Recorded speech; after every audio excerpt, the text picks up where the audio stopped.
Assalamu alaikum, hello and welcome to the Health Show with me, Alistair Greener.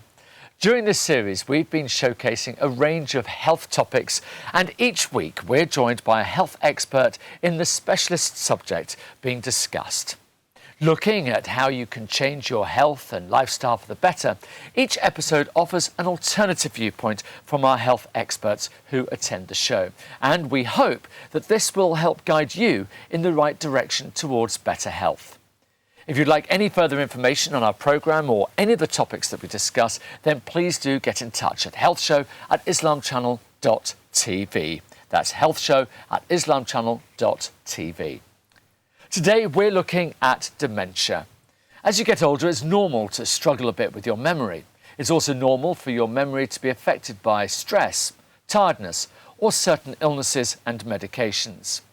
For some, it may be caused by something else, and you may find that memory loss becomes a real problem for you. So if you're aged over 65 years old and find yourself becoming increasingly forgetful, then it may be a good idea to talk to your GP about the early signs of dementia. Providing her viewpoint, it's a pleasure to welcome Dr. Naaheed Mukadam, a psychiatrist and senior research fellow working at Liaison Psychiatry at UCLH. She studied medicine at Oxford and Cambridge universities, and she continued her psychiatry training in London, specialising in old age psychiatry. Her main research interests are equality in healthcare in dementia and risk factors for dementia. It's great to have you here. Thank you so much for coming in. Thanks very much for having me. It's a huge subject, so lots to talk about, because I'm really looking forward to finding out more. So again, thanks very much indeed for coming in. It's a pleasure. Now, former footballers from Spain are helping elderly Spaniards fight off dementia by unlocking football memories from a bygone era, and by so doing, a greater passion for life in the present. Let's take a look.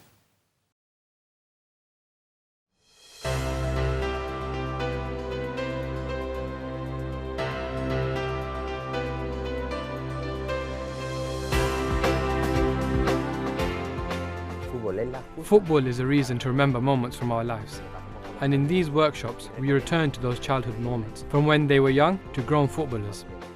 And by taking this route, all of a sudden, they, for example, remember their childhood, so we talk about it. These are open topics. Every day a topic arises, and then we talk about what comes up.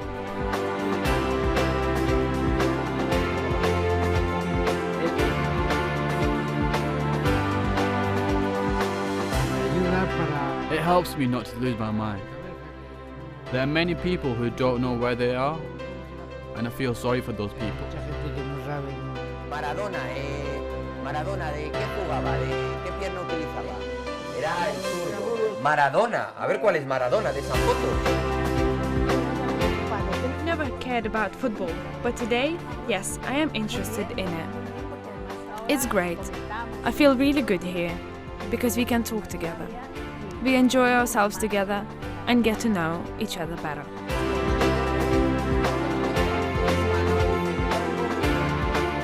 It raises a lot of things emotionally. It's true that sometimes some people get emotional, others may even cry, but this serves as an emotional outlet and stimulation.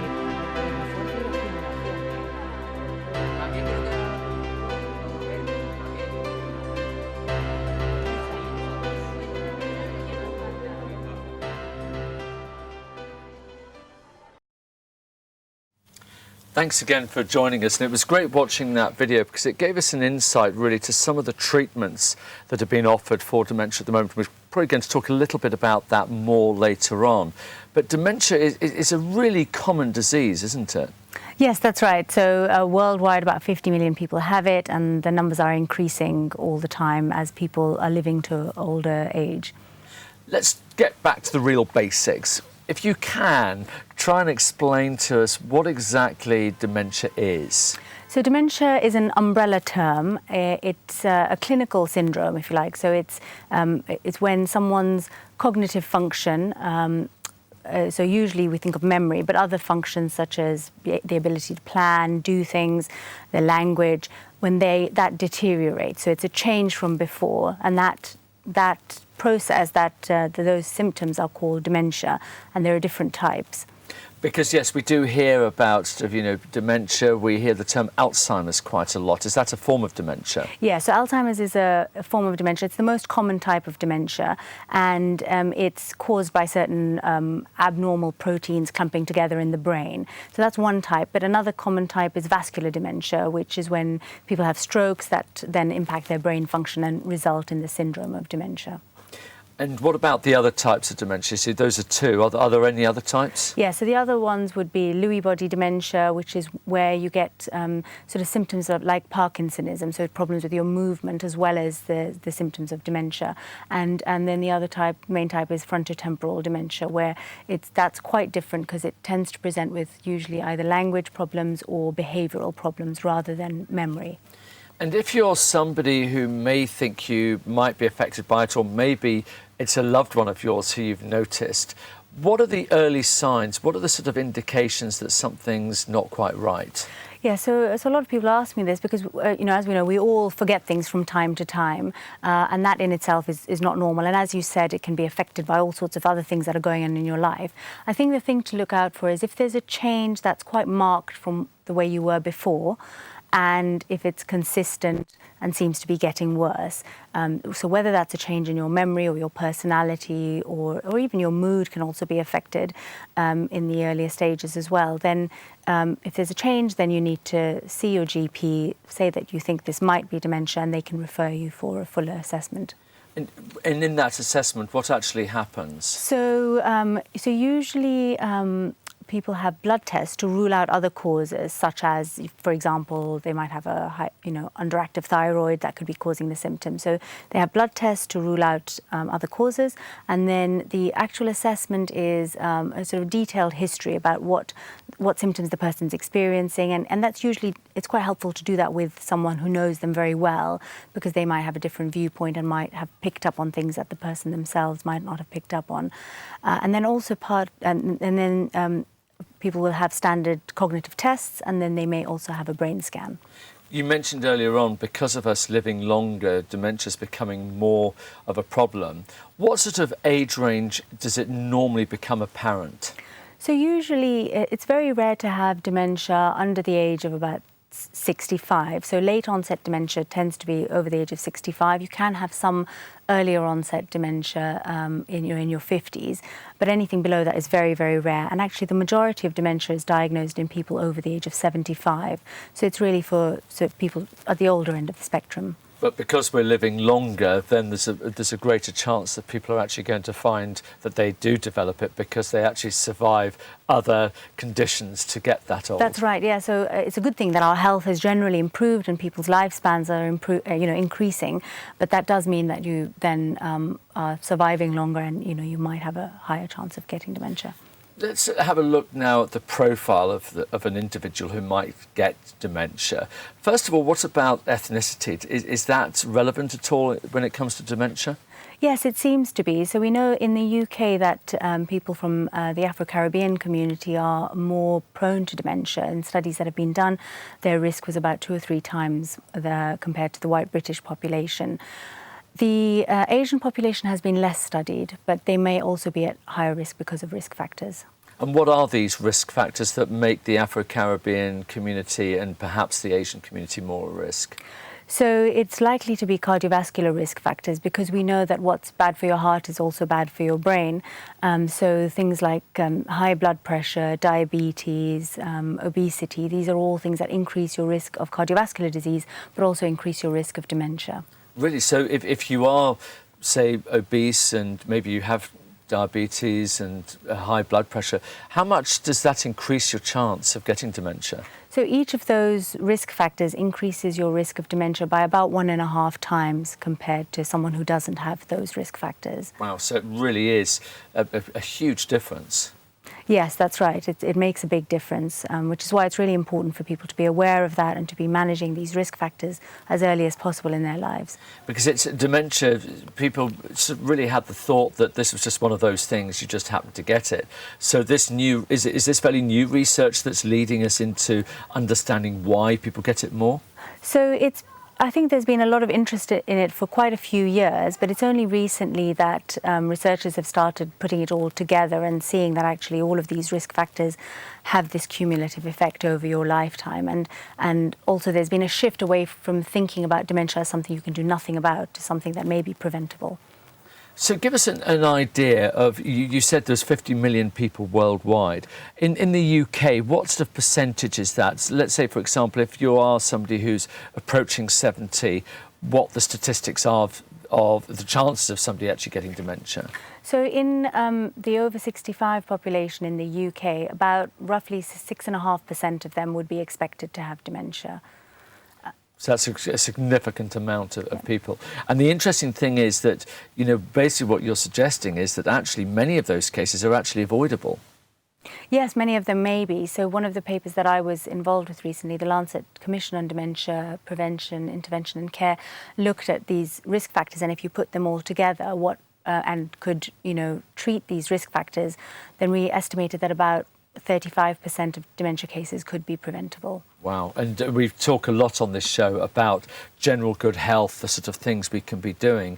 And we talk a lot about diet. You talked there about diabetes and being overweight. What about activity? I think I heard something fairly recently that moderate activity can make a big difference. Yes, so physical activity is very good. It's very good for your heart, but it's also very good for your brain, and that's been shown to reduce your risk of getting dementia. So it's very important to think about that, whatever age you are. And what about some of the these exercises we hear about doing Sudokus or crosswords and things like that? So doing brain exercises. Is there anything in those ideas at all?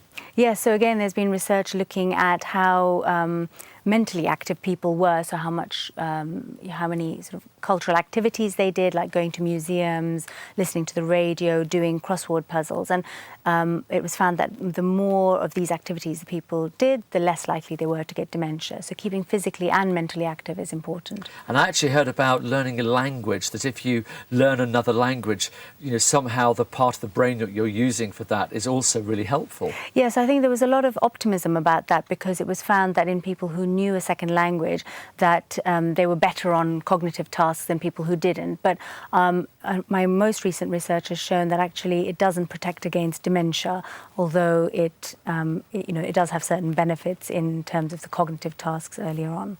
Let's look at the treatment of dementia. So let's say somebody has been diagnosed with it. First of all, how important is early diagnosis? How much of a difference can it make? It can make a huge difference. I think for a start, most people who have dementia want to know what's going on, and their family members find it very important to, you know, and a relief to get a diagnosis. So that's sort of personal preference. But also, the earlier that you get diagnose the illness, the more that you can intervene. So you can plan better for the future. There are medications you can try to help slow it down, and there are also cognitive stimulation groups that you can go to, a bit like the one that we saw on TV just now.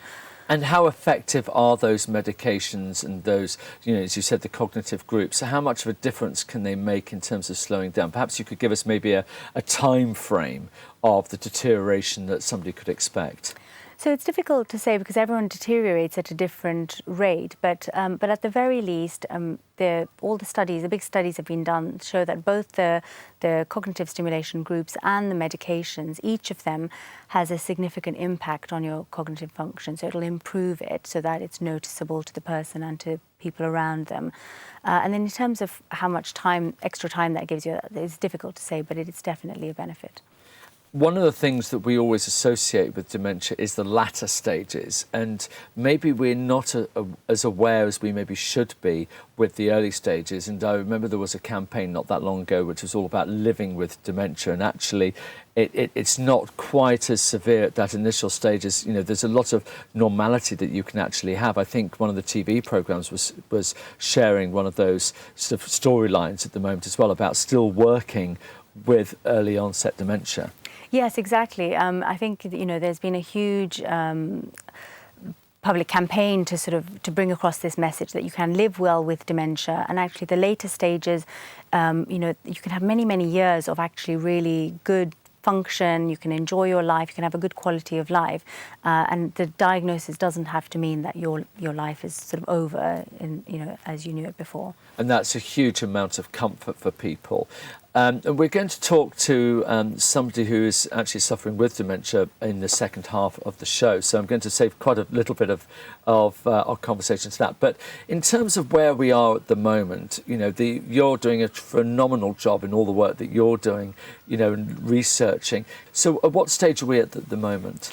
Well, I think there's multiple trials going on all the time looking to find a cure for dementia.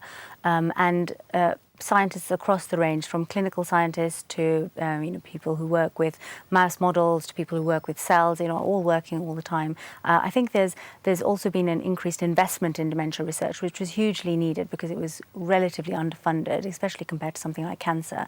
So I think there has been progress in terms of the funding that dementia research gets, and and trials going on all the time to make lives better for people with dementia. And how much is that surrounding, extending one's, life with it in terms of, retaining that cognitive function for a little bit longer versus actually dealing with the causes and how to avoid it in the first place? Well, there's a mixture. I think, it's probably split about 50-50, but, I think we need to tackle both, looking at the causes and to find a potential cure. But I think in the meantime, people continue to get dementia all the time, and so we need better treatments to help improve their lives and the lives of people who look after them. For many people, naturally, it's like all diseases and anything going wrong with one's body, we're reluctant to go and seek help sometimes, and you talked about the importance of going to seek help. For many people who might notice it, an individual who maybe has got their head in the sand a little bit, doesn't really want to confront what is clearly an uncomfortable conversation, what's the best kind of way to broach that subject? Yeah, it's difficult. I mean, as you said, some people might just be in denial about the symptoms that they have. They don't want to acknowledge it. I would think about it as, this is a physical illness. This is something going wrong in your brain. And just like you wouldn't ignore high blood pressure or diabetes because it's something going wrong in your body, don't ignore this. It is a disease. There are treatments available for it. Get help. And there are certain communities as well who are traditionally not as good at seeking outside help as they could be. Tell us a little bit more about that. Yeah, so my research has been looking at minority ethnic groups in the UK, and particularly around the South Asian community, and the reluctance to get help for dementia symptoms. So there's this idea, there's a feeling of stigma that, these symptoms are somehow embarrassing. You don't want to talk to an outsider about them. And also this feeling that you have to look after your own relative until you can't cope anymore. And I think that actually that does a disservice to people with dementia, because they often then end up in some sort of crisis once the dementia has got too severe. And then, that's stressful for everyone. It means that probably they can't get as much help.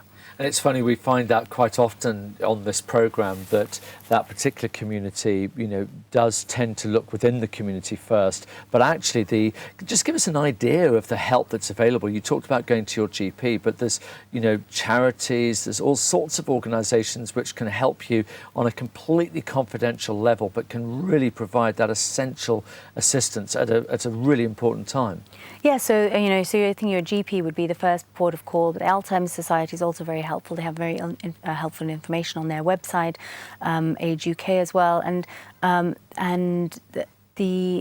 nowadays, the assessment of memory is in specialist memory services. So again, that might be less stigmatizing for people, that you don't have to go to a psychiatric clinic. It's it's a specific clinic for memory problems. And looking at now prevention, because you said there's a lot that we can do, maybe more than we ever thought we could do about that. And especially when it comes to getting older, you get into your 60s and 70s and your level of activity inevitably reduces a little bit. Give us an idea of some of the things that you found can be really useful to help stave off that thing and keep a healthy body and a healthy mind. Yeah, so I think the first thing is to make sure that you have regular checks with your GP, to make sure that you're checking your blood pressure, checking your blood sugars, to make sure if you've got diabetes or hypertension, that's picked up and that's controlled. And we know particularly controlling your high blood pressure really helps in reducing your risk of dementia. And then there's the other things that you yourself can do. So, exercise and keeping yourself mentally active. And that doesn't need to be complicated crosswords, but even just, socializing. So social activity is also shown to be protective. So lead as active a life as possible and keep good links with your GP, I think. And how much, what would you say is the bare minimum amount of activity that you really should be doing to keep yourself healthy, especially as you approach old age? So the World Health Organization recommends 150 minutes a week, of moderate intensity activity.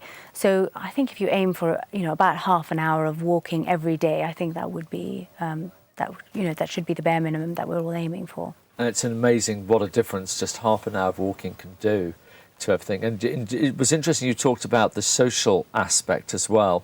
I've seen a bit of research about communities in Japan and in parts of America where they have a really strong sense of community, and actually they've noticed that the dementia rates in those areas seem to be a little bit lower. Is that, do you think, coincidental, or do you think there's some real value in that? Well, I think that definitely social interaction is very important. Human beings thrive off social activity. It keeps your brain active as well.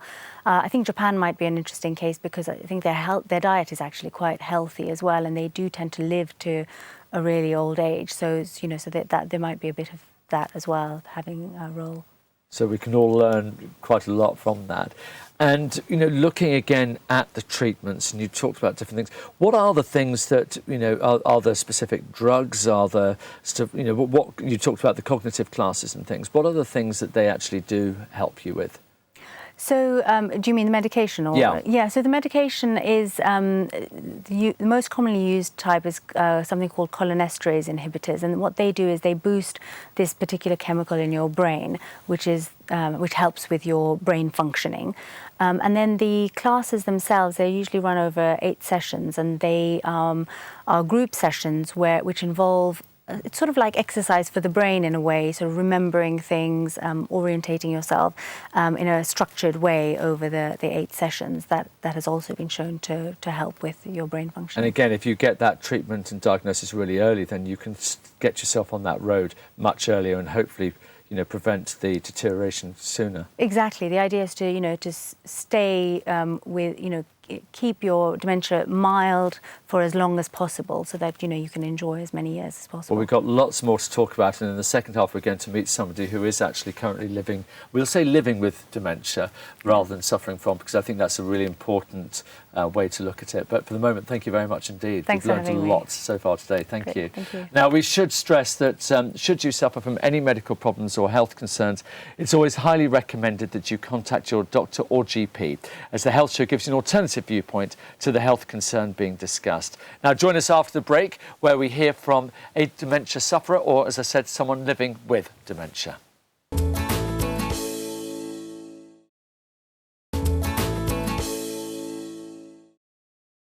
Hello and welcome back to the Health Show, where we've been looking at dementia.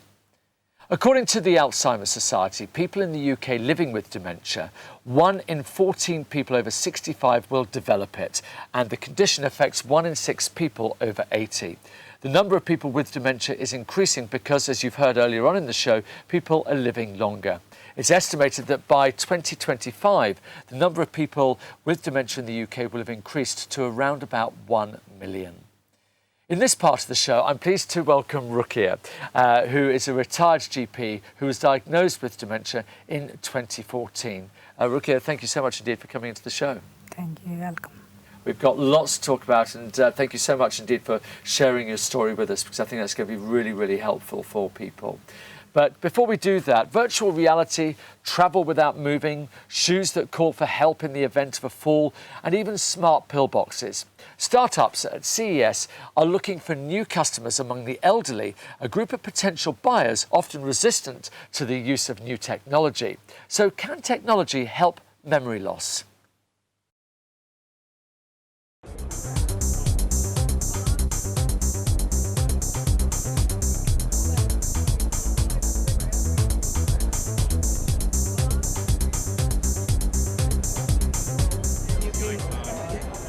Expand your mind, broaden your horizons, and go and see things without leaving your living room sofa.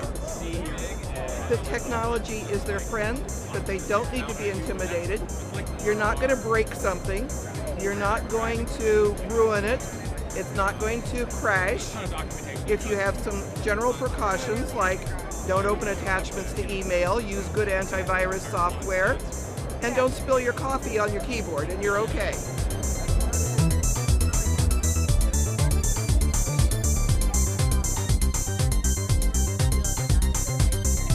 There has been a lot of adoption in the 50+ community. Adoption with tablets, for example, has been higher than everyone expected or predicted with the older consumer.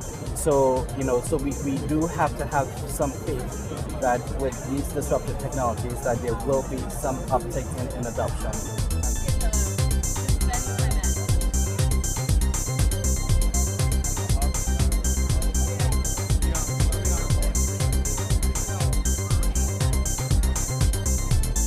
About medication adherence. We want to make sure that someone is aging safely in place and remembering to take their dose on time. So as family members and care teams, we can help support them and remind them to take medications that they would otherwise forget.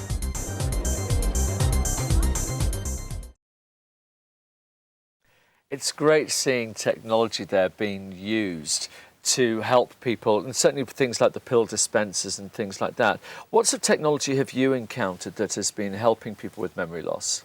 So in the memory clinic where I worked, we would often see people who were at risk of wandering and getting lost or of falls. And so we've used telecare, which sort of sets off a sensor if someone falls out of bed or if their door opens, in the middle of the night, for example.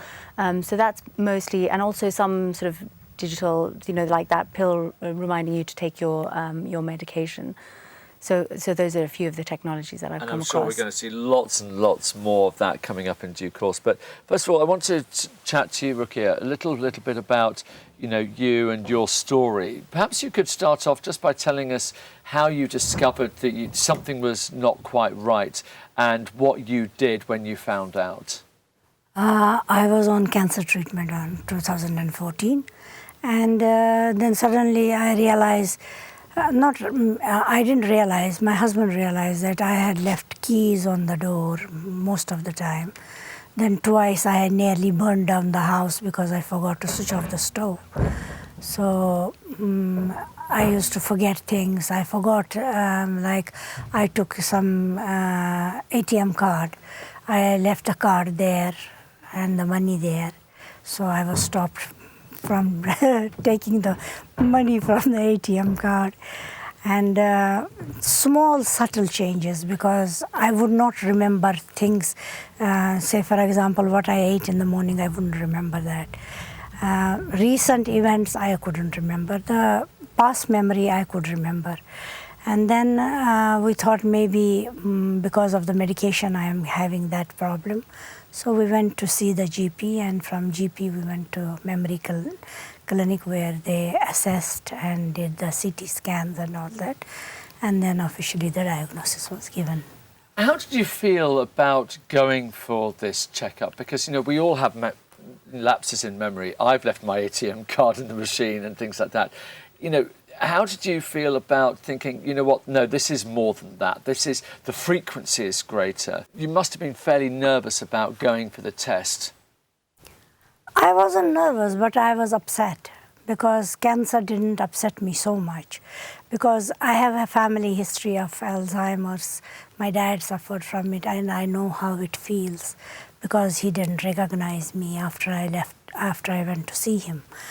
But that is most upsetting part, is that you lose your memory. You're the same person what you are now. I'm the same person, except that maybe in few years' time I may not be able to remember my close family members. Now, it's interesting, you were diagnosed in 2014, so that was 5 years ago. Some people can imagine that maybe the decline would have been faster than it is. And for you, Naaheed, would you say this is a fairly normal progression, this stage that we find Rukia in at the moment? I think it's been a relatively slow progression. So often within about, Usually 7 to 8 years, often people have deteriorated to the severe stages of dementia. So this is a slow decline. And it was interesting, Rukia was saying there about her father having dementia. And we hear this sometimes about the fact that it can be inherited. How much is there behind that theory? So there are genes that are shown to increase your risk of dementia. The ApoE4 gene, if you have one copy of it, it triples your risk of dementia. And if you have 2 copies of it, it increases your risk by 10 times. So that's probably the main genetic risk factors. And there are other genetic risk factors being found all the time which have less of an impact. So, Rukia, what have you been doing in these 5 years to help stave off the decline of your memory? First of all, they put me on medication, which didn't agree with me. I became severely ill with that. So then they stopped me. Then they referred me to the something called memory services, where you go once a week or once a month. You go and they have got different activities. I joined them and I used to go in each and every activity. They put me through a music course where we had to write the lyrics and we were made to sing and all that, and they cut a CD for us, which was very interesting and which kept us going. Apart from that, there are a lot of services. What they do in those memory cafe is, one, they make you remember the past, make you remember things. Then they make you do creative things like art, like painting or different games, because every week there is a different thing. Here I must mention that not many South Asians come. I think I'm the only one who is there in that memory cafe. And clearly that's not because there aren't other South Asians with dementia, it's more their reluctance to come. Yeah, they are not, they don't want to come. I don't know the reason, but my request to everybody is that please do come to these, because every area in London has got this type of services. If you look into the council, you'll find it. And please do come, because this is one which has greatly helped me. The second thing was that there is something called brain training.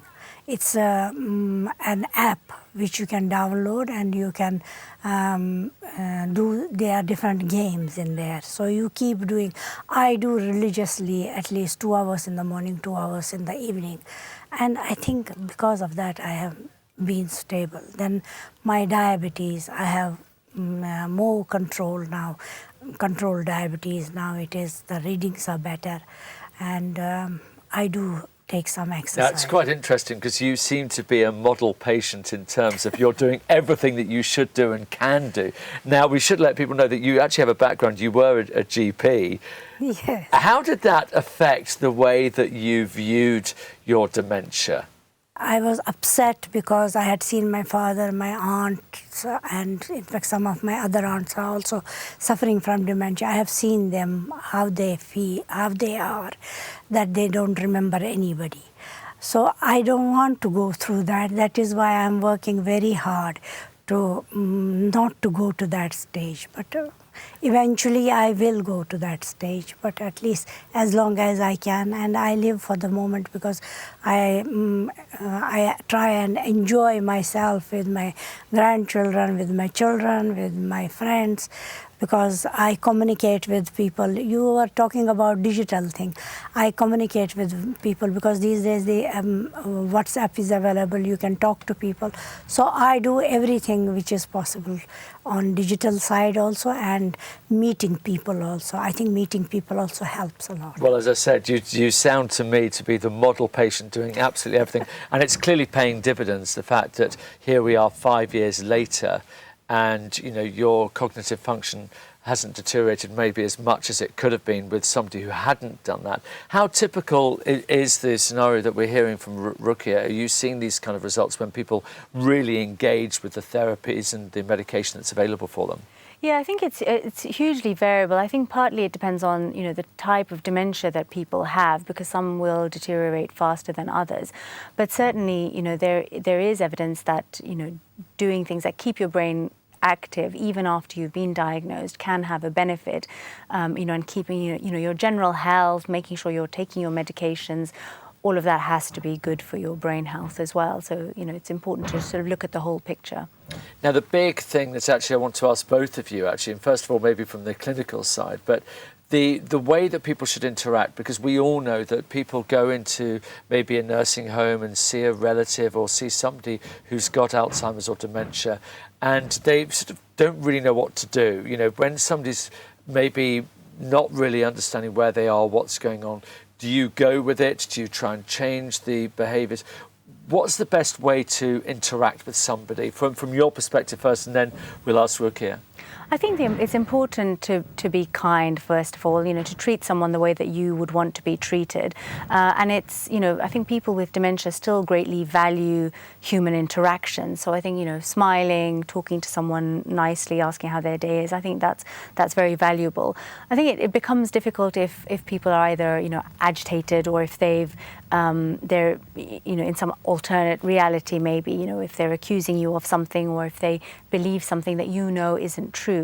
I think in those cases it's not really likely to be productive if you continue to challenge them. I think it's important to recognize this person has an illness. It's the illness that's making them behave like this, and as long as they're safe, I think it's not harmful to go along with it. I think rather than confrontational behavior. And in your experience, Rukia, obviously you're at the very early stages still, so you seem to have, your cognitive function is in pretty good shape at the moment. But what would you say to people when they, if they discover that you have dementia, the reaction that maybe you get from people, and what your advice would be to them? When I first had dementia, then I went to visit my relatives. Most of them were telling me that, oh yeah, it's nothing to do, don't worry. I also forget. It's not simple, because then you feel that people are not sympathetic, because they brush aside my symptoms. They're not sympathetic. You have to have some sympathy with the people who have got dementia. It's not created by me. It was diagnosed, and doctors who are good in this field, they diagnose it, that it is dementia. So I think we should be more sympathetic, and interaction is very important, because you don't have to remind a person that you are sick, but you can laugh, joke with them. Early stages, like I am, I can talk to people, they can talk to me, they can joke, laugh, and everything about it. But when you are slightly advanced, then you have to see the tide, how the patient is, how, if he says that it is not day to day, it is raining, or it is not raining. So you comply with that, say, okay, it's not raining. Because going against their word can make them agitated.